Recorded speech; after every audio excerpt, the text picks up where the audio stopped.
شیخ ادریس صاحب دامت برکاتهم العالیه خو تاسو پیژنې که نه هغې فرمایل چې زما په وړه دوره کې وم زه په وړه دوره کې زما نیکه چې دی هغه عالم و هغې دا خبره کوله چې یو ورځ زه روان وم په لاره باندې او وی چې دا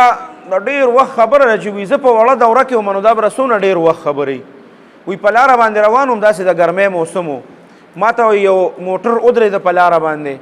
وی ما ته وی چې شیخ صاحب راوخېږه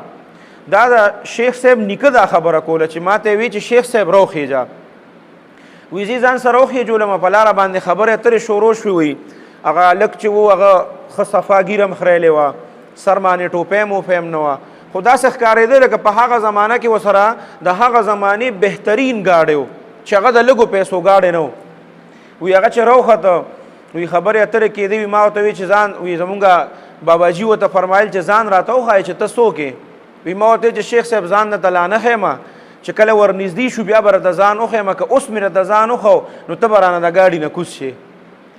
وی کله چې نږدې شو نو بیا ورته باباجي وی چې اوس خو راته ځان وښایه نه کوزېږم ته راته ځان وښایه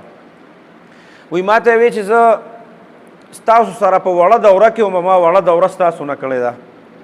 او بیا غټه دوره چې کوم ده نو یوه مدرسې نوم یې وی یاد کړه چې غټه دوره ما بیا د هلته نه وکړه او زه په لونخوړ کې امام وم بیا په مسجد کې امام وم یو ورځ زه په مسجد کې وی ناست وم وی یو وړه ماشومه راغله وی هغې د جوارو روټۍ راغستې ده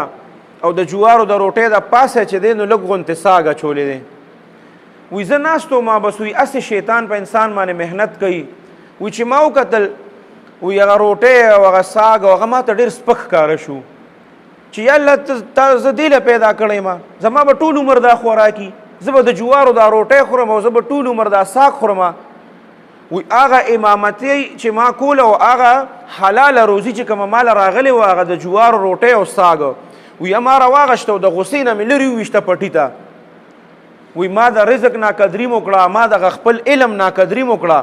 او وی زه لاړم دا یهودیان دا عیسایان چې دي وی دا مونږ ته دکه شان ناست دي په انتظار چې دا مسلمانان به کله راځي وی زه لاړم د عیسایانو ته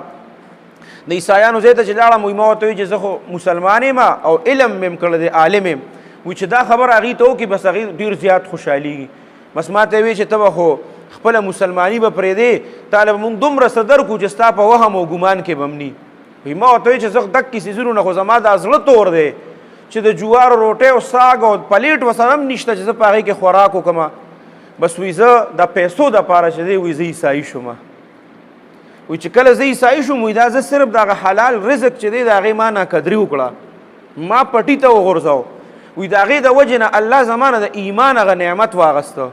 وی زه عیسایي شوم لاړم وی هغې راله بیا جینۍ م راکړه ښه ښکلې واده مې م وکړه او وی نن ما سره دومره ډېر دولت دی وی باباجي چې ما ته وکتل وی ما ته وی چې ای د خدای نیکبخته تا د دنیا د لږې خوشحالۍ دپاره خپل آخرت تباه کړی دی او ته خو واجب القتل مرتد اوس هم د الله بنده چاته پته نشته ما ته د خبره وکړه زه د استاد یم بس کلمه ووایه او مسلمان شه وی سم په چغو چغو چې دی هغه هلک په جړا شو او ډېر په چغو چغو یې جړل چې حضرت شیخ صاحب ډېر مې زړه غواړي اوسه په دې عیسایت کې او په دې دولت کې مې دا زړه داسې تنګ شوی دی چې خودکشۍ ته تیار یم خو بس هغه ظالمان اوس مونږ چرته پرېږدي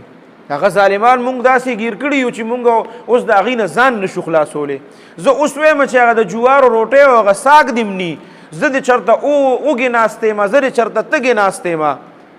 او زما د روټۍ د رقم نه لګي خو چې زه چېرته په جومات او مدرسه کې ناست یم او هغه پرسکون او بهترین ماحول کې ناست یم